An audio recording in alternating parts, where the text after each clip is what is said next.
Oke. Oke, Vic, kita lanjutkan obrolan dari CV yang sudah kemarin itu ya, gitu. Masih ada yang ingin ditanyain nggak, Vic, terkait dengan CV dulu deh, secara general. CV, Kemarin udah CV. jauh lebih bagus, tapi udah aku, itu ya, masalahmu cuma itu doang. Hmm. Simbol-simbol itu udah hilang. Apa? Terkait dengan CV apa? Masih kau bingungin? Nggak, kalau misalkan ditanya bingung atau masih bingung atau enggaknya soal CV yang kemarin udah dibikin sih, kayaknya sih udah nggak ada yang bingung sih, soalnya udah ngerasa udah Oke. bagus di sebelumnya kan. Mhm. Paling emang kurangnya cuma bintang-bintang itu aja tuh yang kemarin gue bilang suruh hapus kan. Soalnya tuh eh, aku tuh dibikin bintang-bintang soalnya tuh berdasarkan saran dari temen aku yang emang dia dia baru baru kerja, terus dia HR kan, baru masuk ke posisi HR. Nah, itu dia bilangnya kayak gitu, kalau menurut dia lebih bagusnya dipakai bintang-bintang gitu. Ya udah kan, karena menurut saya lebih berpengalaman dia daripada saya yang memang belum masuk ke dunia itu. Ya udah saya ikutin uh, kata dia juga. Jadi kata bapak sama kata dia saya jadiin satu, terus kata dia ngomong pakai bintang biar lebih menarik aja, pakai dikit gitu. Ya udah saya bikin kayak gitu. Awalnya kan saya nggak pakai bintang kan, cuma Oke. kayak koma-koma Oke. gitu doang. Oke. Lucu ya. Bintang biar lebih menarik. Ini alasan, maaf banget ya, alasan paling konyol ya, gitu. Bintang biar lebih menarik. Bukan Oh, itu ya, gitu. Bintang itu oh, bukan bagian dari desain. Boleh pakai hmm, bintang-bintang atau simbol-simbol begitu, asalkan itu memang hasil tes. Kamu misalkan tes apa, keluarnya angka atau keluarnya simbol, silahkan gitu. hmm. Tapi kan nggak kayak begitu. Gitu. Misalkan Microsoft Office bintangnya 5 gitu ya, di CV itu misalkan bintang Hmm. 5 lah. Apakah itu artinya sempurna? Berarti kamu setara Bill Gates dong, gitu. Bener Oh gak? iya, mantep ya. Nah, Iya. gitu. Terus Excel bintangnya 5 tuh, itu artinya apakah semua logika yang ada di Excel kamu bisa serius mau aku tes? Hmm. Gitu. Akhirnya kan Iya. jatuhnya simbol-simbol itu apa? Itu simbol-simbol itu tingkat kepedeanmu akhirnya jatuhnya kan? Hmm. Gitu. Caramu menilai diri sendiri jatuhnya ke sana. Dan itu Hmm. bukan sesuatu yang bisa ditulis dengan simbol karena itu bukan sesuatu yang pasti. Itu kan penilaianmu pribadi bintang 5. Kan belum hasil tesku. Kecuali itu TOEFL, ada bahasa Inggris excellent gitu dalam kurung TOEFL berapa gitu. Itu jelas hasil tes gitu. Itu kan. Iya, iya. Kalau Hmm. simbol-simbol apalagi sifatnya kayak begitu, nanti ada Canva bintang 4 bintang 3 itu 4 itu dari mana hitungannya gitu. Itu kan tingkat kepedean gitu, bukan bukan info gitu, cuma lebih bagus aja gitu ya. Jadi nggak bisa ya gitu, aku bakal selalu nyampein nggak bakal nerima itu, kenapa kasih gitu, bagus aja gitu, bagus aja, bukan itu bagus aja tuh bukan untuk itu, ini bukan bukan pada tempatnya gitu ya. Kita selesai lah bahas itulah, kamu nanti lihat di bagian featureku yang ada di LinkedIn, nanti dibaca ya. Hmm. Kalau nggak kita move aja ke LinkedIn aja, Fik. Hmm. Secara garis besar aja ya gitu. Secara garis besar terkait dengan CV-mu tuh udah bener kan. Jadi aku udah ngecek CV-mu yang paling terakhir itu udah bener. Sehingga pastiin setiap infonya kamu input dong di LinkedIn-mu. LinkedIn-mu kayak masih kosongan gitu. Iya, oh iya bener, emang LinkedIn saya emang belum dia apain gitu. Tadinya kan saya sempat masukin CV tuh yang paling yang lama itu, yang warna pink itu saya masukin CV saya di Di-upload. situ. Iya, tadinya gitu, tadinya Oh, awalnya. jangan, nggak Ya, ada gunanya itu. Nah, iya terus, tadinya gitu. Terus abis itu udah lama juga saya hapus, jadinya ya kosong, jadinya LinkedIn saya jadinya belum ada apa-apanya. nah Saya juga itu. bingung mau gimana. Nah, maksudku adalah karena koreksi kamu, jadi buatlah koreksi menyeluruh gitu ya. Gitu. CV udah dikoreksi, ntar LinkedIn dikoreksi terus disambungin gitu. Ntar apa lagi gitu. Jadi saranku selanjutnya adalah coba LinkedIn-mu lebih diurus, dirawat dulu. Caranya gimana? Setiap informasi yang ada di CV Hmm. silahkan di kopas lah ke LinkedIn. Nggak mungkin nggak ada menu yang nggak bisa untuk kopas itu. Kecuali nanti nomor telepon, nomor handphone nggak usah dimasukin ke LinkedIn. Sama alamat. Alamat nggak usah lengkap-lengkap di LinkedIn. Bisa kalau kamu Hmm. masukin kayak tinggal Bekasi, Jawa Barat, Indonesia gitu aja. Nggak usah jalan apa, RT berapa, kelurahan apa, gitu-gitu nggak usah. Berarti kalau apa namanya, kan saya juga sempat lihat banyak orang yang upload CV gitu ke LinkedIn. Berarti itu sebenarnya nggak usah ya, Pak? Upload CV ke LinkedIn itu adalah cara salah. Jadi gini loh, aku ceritain kronologis ya, walaupun nanti kamu bakal dengerin kalau kamu nonton kayak begini nih, uh, dengan yang udah aku upload, aku akan ceritain terus menerus. Orang itu udah tahu pada saat main LinkedIn itu ada menu-menu profile yang harus diisi. Dengan mengisi itu, LinkedIn akan membantumu terkoneksi, terhubung dengan network yang tepat lah gitu. Misalkan dengan kamu nanti input pernah sekolah di mana aja gitu ya. Nanti kalau kamu iseng tuh search add friend gitu ya, nanti muncul suggestion friend yang harus kamu add siapa. Misalkan kamu pernah sekolah di Universitas ABC gitu. Nanti suggestion-nya adalah orang-orang yang alumni sana gitu. Nah, hal suggestion semacam ini tidak akan tepat, nggak precise gitu. Ya nggak bakal tepat kalau kamu ngupload CV ke LinkedIn, itu salah. Banyak orang shortcut, nggak nyempetin waktu untuk ngisi menu-menunya yang ada, dilengkapin kan. Yang penting punya dulu, ada profile picture-nya, diisi seadanya, CV diupload. Kadang diupload isinya kata-kata motivasi, kadang diupload isinya kata-kata pemelas. Saya adalah bla bla bla. Ya sedih-sedih. Kata-kata motivasi ya motivasi, kata-kata senang-senang.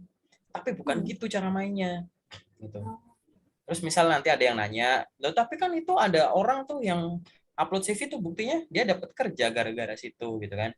Ya dapat kerja ya dapat kerja gitu. Cuman bukan itu fungsinya. Analoginya adalah, Fik, kalau kamu mau tancepin paku di dinding, pakai palu. Hah, pakai palu? Itu kemarin ada yang pakai batu bisa-bisa aja kok gitu. Nah, seolah-olah tuh ngomong gitu. Ya emang bisa, cuman bukan untuk peruntukannya, Fit. Gitu. Bukan untuk itu. Ntar aku ceritain hal-hal negatif dan hal-hal aneh ya yang CV diupload ke CV diupload ke LinkedIn gitu. Itu no banget deh. Walaupun ibaratnya semua teman kamu ngelakuin, kamu jangan ngelakuin. Ya, soalnya emang kebetulan juga kan CV saya kan berarti kan masih CV saya udah yang bagus nih sekarang nih, udah baru kan yang CV-mu kan CV itu kan kayak rahasia nggak sih? Cuma keluar pada saat mau kamu pakai untuk lamar gitu kan? ya, Atau kamu mau jadi pembicara di mana ngumpulin CV ke panitia gitu? Atau kamu mau ngelamar sekolah di mana? Bukan untuk posting gitu. Ih, aneh banget gak sih gitu? Itu aneh serius. Iseng deh gitu. Kamu pasti banyak koneksi, banyak kenalan influencer-influencer, orang-orang profesional yang wow gitu di LinkedIn. Iseng di DM kalau kamu mau. Pak, Bapak pernah nggak ya posting posting CV di LinkedIn gitu? Yakin aku bilang enggak gitu. Cuma orang-orang aneh aja. Sorry nih aku sebut orang aneh ya gitu. Ini konteksku, definisiku, nggak bisa dikoreksi gitu. Definisiku pribadi gitu. Karena bukan itu peruntukannya. LinkedIn udah bantuin kamu dengan ngisi pernah magang di mana, nyebut ngetik nama PT-nya.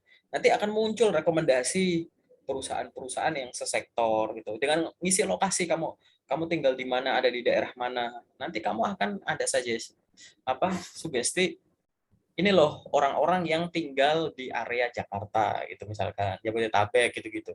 Suggestion seperti itu akan muncul seiring lengkapnya informasi yang kamu isi di akun LinkedIn-mu gitu. Kalau kamu kosong, sorry nih, kalau akunmu kosong begitu, susah. Kamu udah ngeliat kan aku share lover di grup kayak gimana? Banyak gak tiap hari? Banyak gak tiap hari? Kalau aku niatin share semuanya, per hari itu 4 kali lipatnya itu. Kalau aku lagi free, itu aku memang sengaja aku kumpulin karena dari semua locker aku filter sendiri mana yang kayak meyakinkan, mana yang enggak. Aku satuin. Akhirnya kemarin aku jadiin PDF kan, sama beberapa word kata-kata gitu ya. Itu pasti itu udah 100-150-an locker lah gitu. Tapi itu cuma seperempatnya, Fik, gitu. Aku dapetin 4 kali lipat dan itu pun nggak aku share. Aku bingung mau share di mana, mau aku spam di grup itu.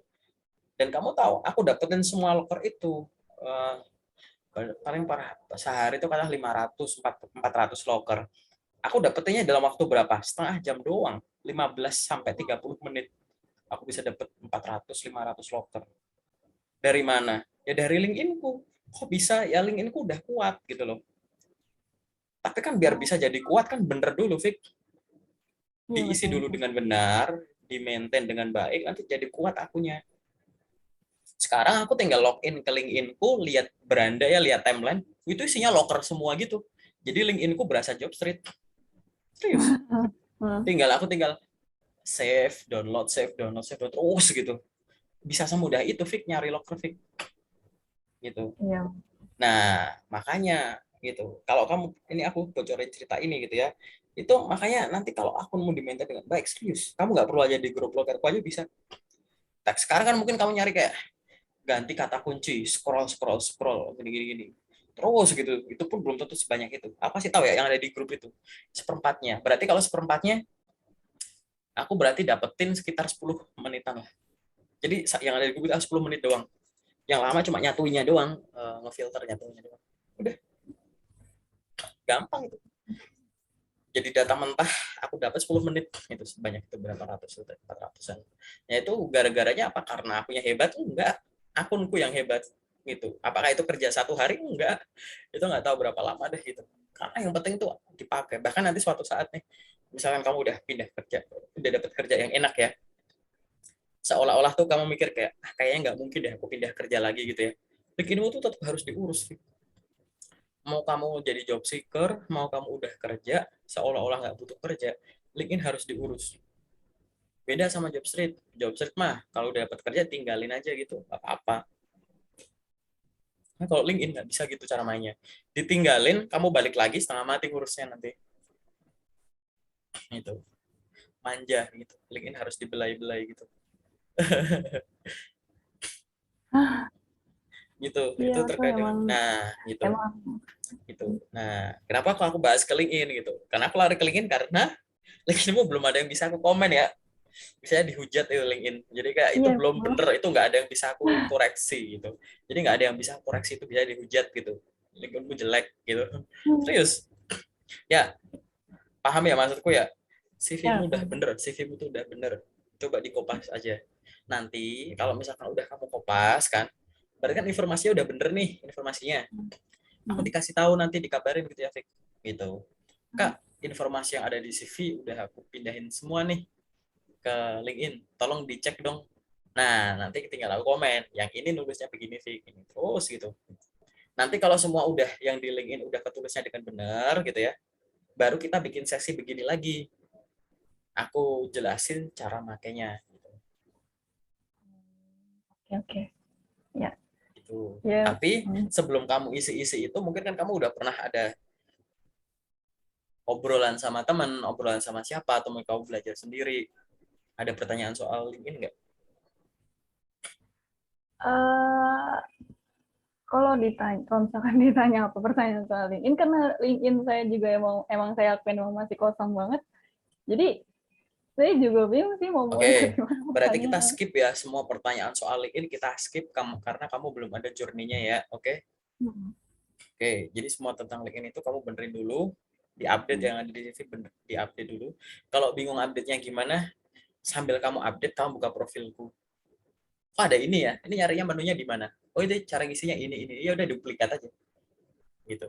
Jadi Oke. cara nulisku kamu duplikat. Boleh nggak? Boleh. Plagiat nggak? Kan informasinya informasimu. Dan aku mengizinkan untuk kamu niru gitu. Atau siapapun silahkan tiru. Gitu, Fik. Oke. Hmm. Oke. Hmm. Oke, itu udah. Nah, selanjutnya adalah ini pertanyaan terakhir dan puncaknya gitu. Terkait dengan nyari kerja. Kamu ada pertanyaan apa, Fik? Oh, terkait nyari kerja. Tapi yang general Kalau dulu ya, yang general dulu, dan nggak tahu aku bisa jawab langsung atau enggak. Kita sharing aja, Fik. Ini aku kan bukan bukan dewa yang bisa memberikan solusi kepada setiap masalahmu. hmm, Gitu. hmm, Yang paling masih ini sih. kamu bingungin gitu. Kok temanku yang ini bilangnya gini, Kak, tapi ke temanku ini kok bilangnya gini gitu. Terus sama teman kok beda sih, Kak? Apa tuh? Atau ya, Fik? Apa, Fik? Paling ini sih Pak kan eh ini saya lebih ke arah saya bingung sih sama nggak tahu bingung sama kayaknya sih saya lebih bingung ke arah diri saya gitu kan. Oke. Kan Oke. ya jadi yang kayaknya sebelumnya saya pernah bilang tuh saya udah kan saya kan emang job Bekerja seeker di kan suatu yang tempat misal gitu. Jangan nyebut instansi ya. ya Jangan nyebut ya gitu misalnya. ya kan saya kan masih job seeker. Ah. Nah, terus kan saya emang namanya job seeker berarti kan memang udah berulang-ulang kayak interview tes gitu kan. Hmm. Nah, terus habis itu saya biasanya kan biasanya kalau tahap paling awal itu kan dari interview HR-nya dulu tuh. Habis interview HR biasanya kan psikotes. Nah, setelah psikotes baru ke yang user kan terakhir, yang paling terakhir biasanya ke user. Nah, saya nggak tahu sih, saya kayaknya bingung sama diri saya atau salahnya di mana gitu ya. Kayak saya udah 2 kali interview user, tapi kayak abis itu udah gitu ditinggal User aja. ya, user ya. Dia kayak Ya, udah gitu nggak ada tanggapan lagi gitu. oke. Kayaknya apa salahnya? Pertanyaanku dulu, dari pertanyaan yang diutarakan, disampaikan oleh user tersebut, yang kamu jawabnya nggak pede yang mana? Pertanyaan apa misalnya? Yang nggak pede dulu waktu pertama kali yang saya interview, udah paling terakhir banget sih. Ya, tapi ini kayaknya sih masukin interview user, cuman ada 3 orang gitu. 3 orang sekaligus yang interview saya, Bahasa atasan Indonesia, atasan bahasa Inggris?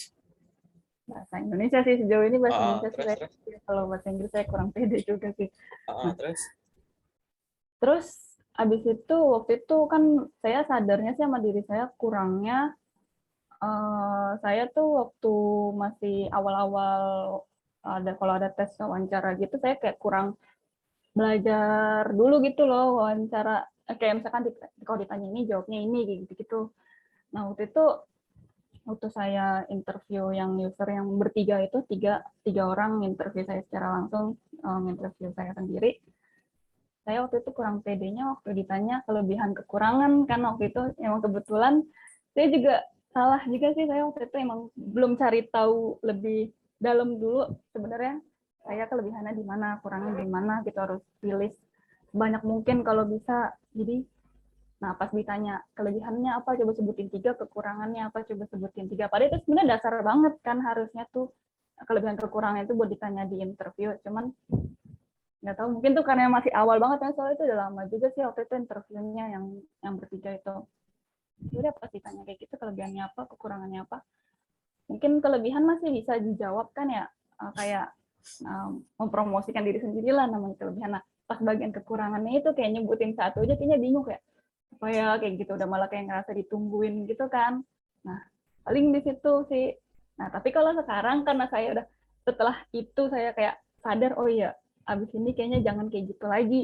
Nah, maksudnya semenjak saat itu ya udah saya jadinya belajar buat kalau misalkan ditanya wawancara, dimulai dari pertama misalkan ditanya tentang diri segala macam, terusnya jawabnya gini gini gini, terus saya list segala macam gini gini gini. Jadi benar-benar saya ketik gitu loh sekarang. Jadi saya ketik gitu kalau setiap HR atau user nanya pertanyaan ini, ceritakan dirimu, saya bikin poin di Word kan, itu saya ketik. Jadi kalau misalkan besoknya saya ada wawancara, biasanya tuh saya baca terus gitu kan, biar nggak kaku juga sih kalau ditanya, terus tahu kayak ada gambaran, ada peta, ada pemetaannya. Kalau misalkan ditanya ini jawabnya tuh harus kayak gini gini gini, jadi nggak kayak pas ditanya diam gitu ya. Kan kayak gitu juga kadang, jadi kan malu gitu ya, kayak ngerasa ditungguin gitu Pak, tapi kita nggak tahu mau ngomong apa kayak gitu. Gitu sih paling Pak. Menarik. Nah, satu pertanyaan sebelum aku jelasin. Sekarang kalau kamu dapat pertanyaan yang sama, apa kelemahanmu? Kamu jawabnya gimana sih? Ini pertanyaan ujian ya, nggak ada pada salah ya. Ah, kalau sekarang ditanya apa kelemahan, udah tahu sih jawabannya. Soalnya Gimana coba ngomong dong? Apa oh, kelemahanmu gitu? Terus kamu jawabnya gimana kira-kira?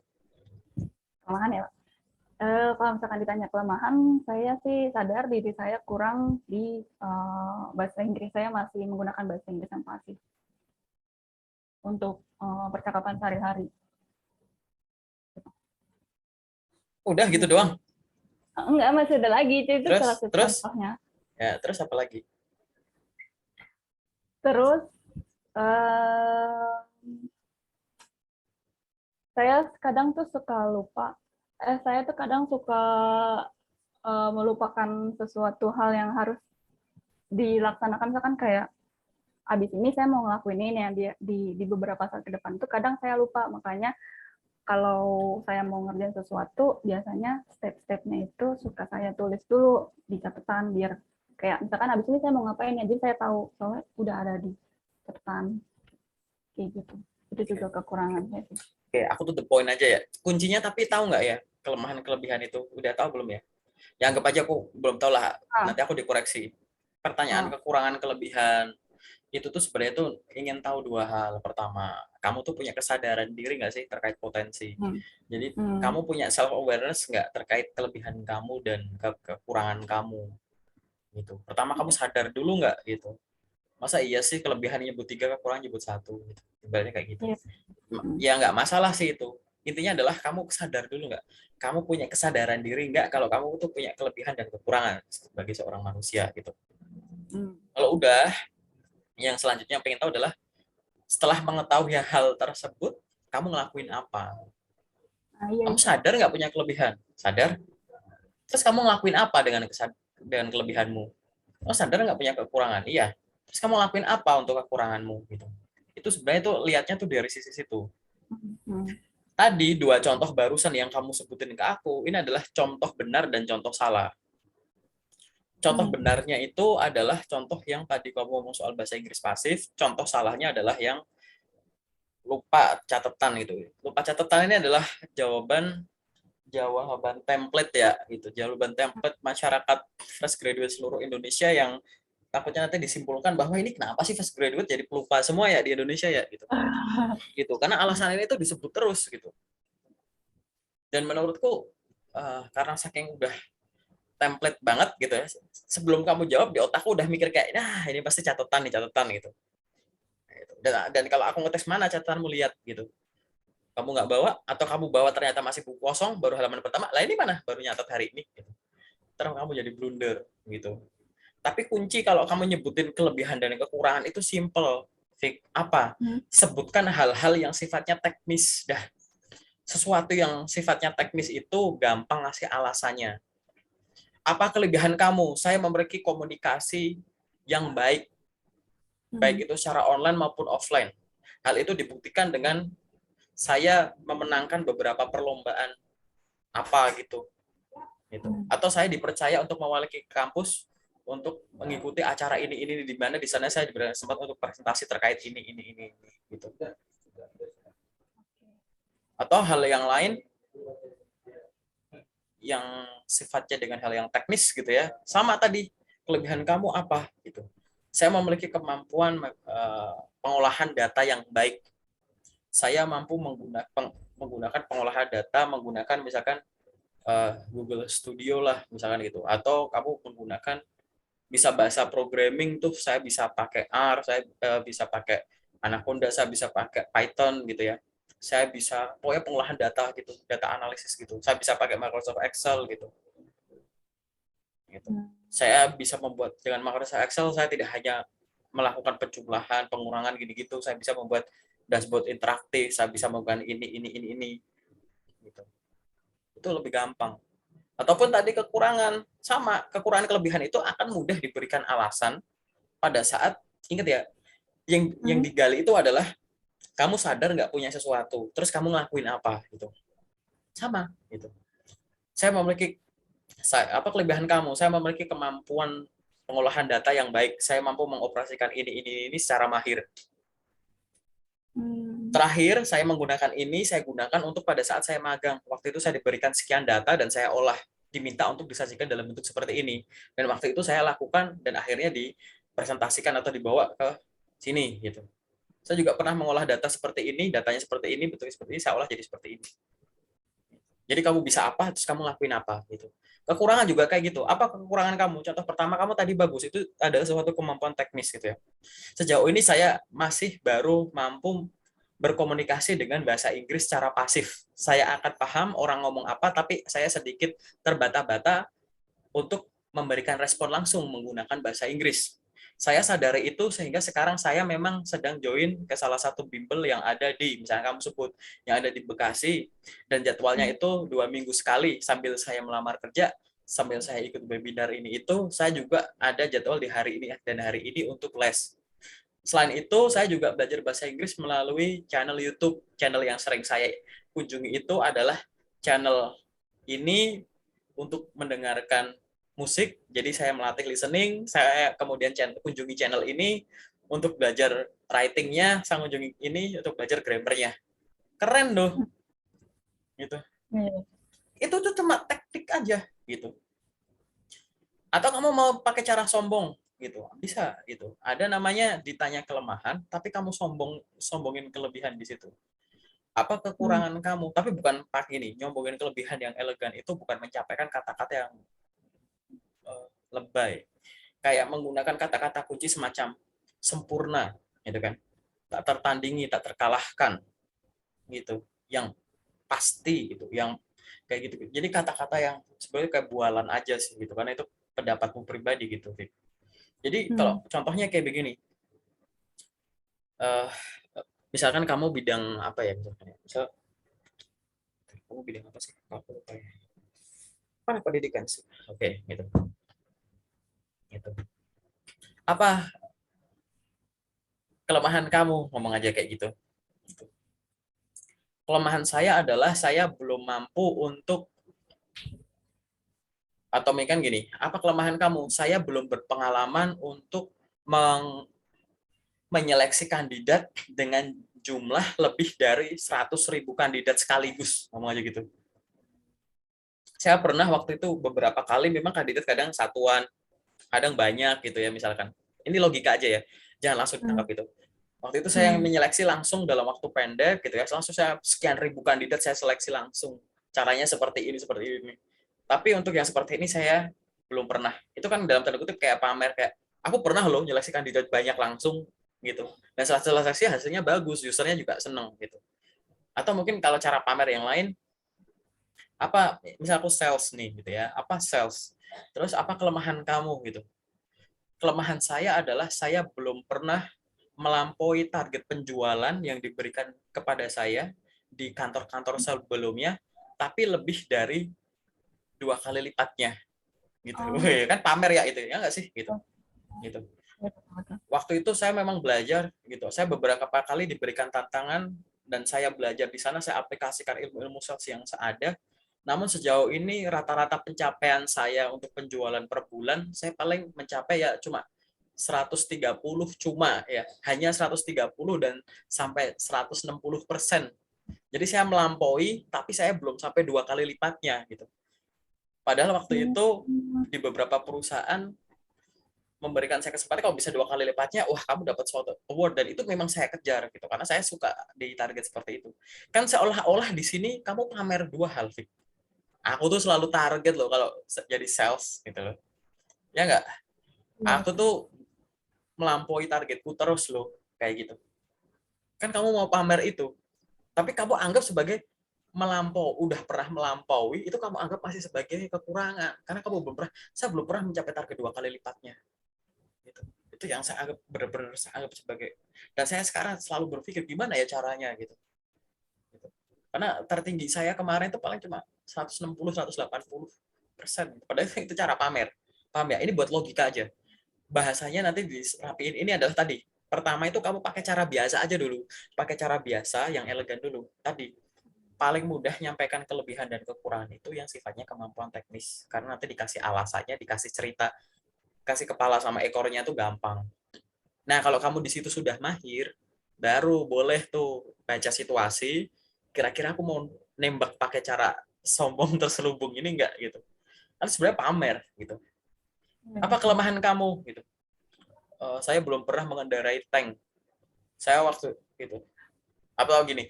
Apa kelemahan kamu? Saya belum pernah beli apa misalkan Ferrari gitu. Saya di rumah adanya tuh cuma BMW, Mercedes, Alphard gitu. Padahal kamu sombong, mobilku di rumah banyak gitu. Oh, iya, benar.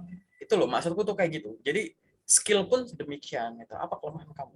Belajar dulu yang sifatnya teknis. Tadi yang kayak saya tidak bagus di angka sehingga saya buat kalkulator. Saya nggak daya ingat saya begini. Sehingga saya gini, kenapa nggak minum obat aja untuk peningkat daya ingat ya? Jangan kurang gizi. Nggak, itu tuh cuma candaan aja sih kayak gitu. Jadi yang teknis-teknis aja gitu. Dan satu lagi, kelemahan kamu kalau asal nggak disimulasiin, tadi aku senengnya adalah kamu selalu catat atau kamu ketik ulang dan kamu baca kayak skrip-skrip kalau kamu mau jadi eh, pemain film gitu ya, harus baca naskah tuh harus gitu karena itu namanya simulasi. Jadi kalau sesuatu tuh disimulasiin sama enggak itu tuh hasilnya beda jauh. Iya. Nah itu sisi bagusnya kamu tuh di situ ya, tinggal sekarang adalah gimana caranya biar kadang tuh kan kalau situasinya tuh dalam interview, kalau di luar begini kan gampang. Kalau interview tuh kadang kan pressure dari mana aja kan kita nggak tahu. Lihat orang yang diinterview kayak interview bareng kayak wah ini kayaknya orang pintar-pintar orang hebat semua nih, aku gimana nih gitu. Kalau kamu nggak bisa ngelawan kekhawatiran kayak begitu, nah takutnya asa ini. Nah, simulasi itulah yang akan menyelamatkanmu dari buka mulut yang nggak sengaja ngomong kata yang salah gitu. Nah, gitu. Nah, jadi jangan sampai kayak gitu. Caranya dengan simulasi tadi gitu. Apa coba pikirin lagi hal-hal yang tadi selain selain bahasa Inggris apa misalkan. Jangan yang sifatnya soft skill. Takutnya nanti itu malah kunci pekerjaan kamu ada di situ gitu. Apa kelemahan kamu? Saya orangnya kurang teliti dan kurang rapih. Padahal kamu daftar jadi admin misalkan gitu. Loh itu kan aneh. Nggak rapi orang kamu admin tuh harus ngerapiin data.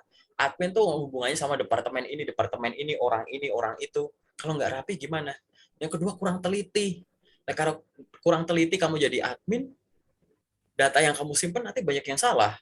Nanti data dikasihin ke orang, orang nyimpulinnya salah gitu. Itu hal-hal yang sifatnya soft skill. Ya, sesuatu yang nggak kelihatan kayak gitu. Itu malah takutnya jadi blunder sendiri. Makanya untuk siapapun yang nanti nonton ini, kamu juga khususnya gitu ya, coba dilatih jangan pernah ngomong hal-hal yang sifatnya itu soft skill atau sesuatu yang abstrak walaupun itu kelihatan keren dalam tanda kutip baik itu nanti kelebihan atau kekurangan kamu. Apa kelebihan kamu? Misal kamu mau kalau kelebihan gampang tackle-nya. Kelebihan itu mau soft skill, technical skill gampang. Saya memiliki kemampuan leadership yang baik gitu. Kamu ngeklaim kan soft skill tuh. Tapi kan kasih ekornya gampang. Hal ini dibuktikan saya gitu kan mengikuti banyak organisasi dan saya selalu dipilih untuk menjadi ketua gitu. Saya pernah menjadi ketua ini di organisasi. Selain itu juga ada kepanitiaan event-event. Event terbesar saya adalah saya menjadi ketuanya ini dan eventnya ini skalanya gini. Kelebihan itu mau soft skill, technical skill gampang. Tapi kelemahan takutnya tadi nggak sengaja nyebut soft skill, kebetulan kamu soft skill itu adalah soft skill terkenal, nggak sengaja nyebut itu, padahal soft skill itu ya, dalam tanda kutip kelemahan itu nggak boleh ada di posisi yang kamu lama. Jadi kalau dengan tadi nyebut seperti itu, kamu daftar admin, terus apa kelemahan kamu? Saya orangnya kurang teliti. Di saat itu juga berarti kamu mohon untuk nggak lolos. Itu kan kunci sebenarnya. Admin harus teliti, admin harus rapi gitu. Kamu orangnya gimana? Oh, saya kurang bisa kalau bicara di depan umum lah, kamu daftar jadi customer service gitu. Kayak gitu. Atau saya orangnya mudah panik kalau ada masalah, nah, gitu. Kamu daftar jadi CS ya. Kalau ada CS customer service kamu nggak selamanya orangnya seneng gitu ya, kadang dibentak-bentak gitu gimana, yo lari nangis gitu ninggalin customermu masa gitu, di telepon tiba-tiba dimatiin masa gitu ya kan gitu. Jadi biar aman tuh technical skill aja gitu. Orang juga tahu kok kalau masing-masing orang tuh pasti punya kelemahan gitu. Tapi di sini adalah interview ini adalah ngecek kesiapan kamu, potensi kamu, ya kan? Gitu. Tapi yang terpenting dari semuanya, Fik, dikunci dari interview adalah attitude kamu, Fik. Sikap, attitude, pembawaan, bagaimana kamu mulai merespon undangan, ya kan? Memberikan feedback, datang ke tempat sana, misalkan secara langsung, datang ke kantornya, masuk ke ruangan tesnya, ketemu rekruternya, ngobrol basa-basinya, pulangnya gitu. Atau kalau kamu diundang lewat Zoom, gimana caranya waktu kamu konfirmasi jadwal Zoom. Terus di dalam kamu gimana ngobrolnya gitu. Attitude itu segalanya. Jadi sebenarnya itu basic dari semuanya itu attitude dulu. Kalau attitude kamu udah berdamai dengan attitude kamu, baru tadi jualan tuh enak. Ben kalau kamu datang ke tempat sana telat, udah telat, kayak jalan nggak ada anggun-anggunnya, pakai pakaian itu nggak rapi, mungkin bau badan gitu, atau ada yang kotor gitu-gitu. Jadi kayak udah no dulu gitu, paham ya maksudku ya? Gitu. Pembawaan itu segala. Kalau kamu udah bisa berdamai dengan itu, baru tadi hajar dengan jawaban interview yang anggap aja tuh ngobrol. Apalagi kamu ngobrol sama HR perusahaan ini loh, gitu. Jadi kayak antusiasnya itu tuh muncul, antusiasmenya itu muncul. Oke, apalagi Vic? Tapi kan waktu masih awal-awal saya kayak masih fresh graduate-nya lah gitu, kayak masih baru-baru banget lulus gitu. Kan Mm-mm. saya kalau misalkan ada kayak panggilan wawancara interview gitu kayak emang oh yaudah misalkan hari ini ada panggilan, misal besok ada panggilan jam segini, yaudah gitu saya kayak udah gitu nggak ada persiapan apa-apa kan awal-awalnya kayak gitu. Kayak yang penting oh yaudah saya nganggepnya kayak cuma ngobrol biasa aja, tapi ya gitu Mm-mm. ntar pas beneran ditanya yang saya bingung jawabannya ya gitu kayak diem dulu gitu baru sebisa mungkin dijawab sih dijawab, cuman kayak kelihatan sih kayak kurang persiapannya gimana. Nah Ya, tapi setelah emang saya udah sadar saya harus kayaknya emang harus dibikin kayak kayak kayak semacam kayak peta konsepnya untuk saya lah gitu kalau misalkan wawancara. Jadi kayak kalau sekarang saya wawancara emang lebih cara penyampaian saya juga emang lebih bagus sih dari sebelum-sebelumnya. Jadi saya nggak ada kayak ah gitu-gitu. Kadang kan orang kalau Google kan gitu-gitu. Terus sekarang udah kayak ya udah santai aja kayak ngobrol biasa karena saya kayak kalau ditanya ini ya udah saya kayak seenggaknya udah tahu inti pembicaraannya saya harus jawab apa nanti tinggal panjangin sendiri. Gitu paling. salah satu attitude juga ya. Jadi tadi yang AAA itu filler namanya gitu. Jadi ngobrol, tunjukkan bahwa satu, kamu itu datang dengan penuh antusias, orang penuh semangat, datang itu dengan energi positif dan bener-bener pengen join, pengen ada di posisi itu. Hal itu akan muncul dari gimana kamu berpakaian, gimana kamu berinteraksi, gimana kamu jawab gitu. Orang juga tahu kamu belum ada pengalaman, tapi orang tahu usaha kamu gitu. Usaha kamu biar bisa jawab seperti ini gitu loh. Aku bukan HR, aku user gitu. Aku ngeliat ini anak ya, udah usaha cari info sana sini ya, mungkin batasnya baru sampai situ. Tapi coba bayangin kalau aku langsung kasih info yang benar dan dia ngomong hal dengan cara yang sama, itu pasti akan lebih wow lagi gitu. Kamu jadi lebih hebat lagi gitu. Jadi lebih ke arah sana gitu. Jadi orang punya persiapan sama enggak tuh kelihatan gitu.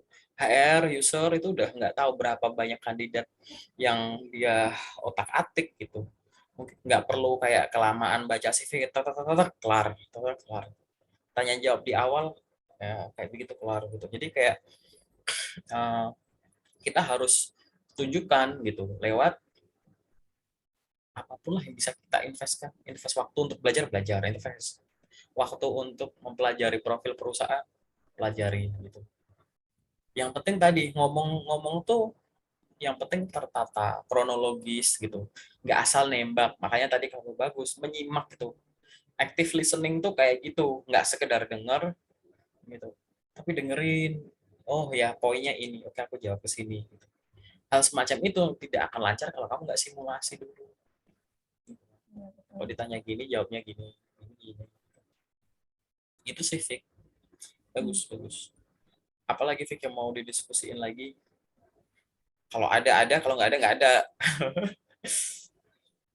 Ya, kalau kayaknya saya kalau saya kayaknya nggak ada lagi sih paling.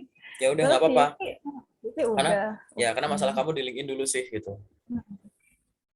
Paling nanti ya paling saya harus bagusin linkin saya dulu sih paling tetap. Ya, nanti bagusin LinkedIn, kasih tahu aku review, setelah itu kita simulasi interview aja deh. Mungkin kalau pertanyaan-pertanyaan basic mungkin kamu tahu. Jadi aku paling lebih ke pertanyaan-pertanyaan jebakan gitu ya.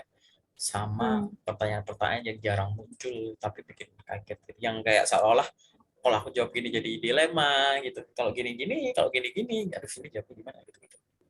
Nanti aja pertanyaan-pertanyaan yang basic.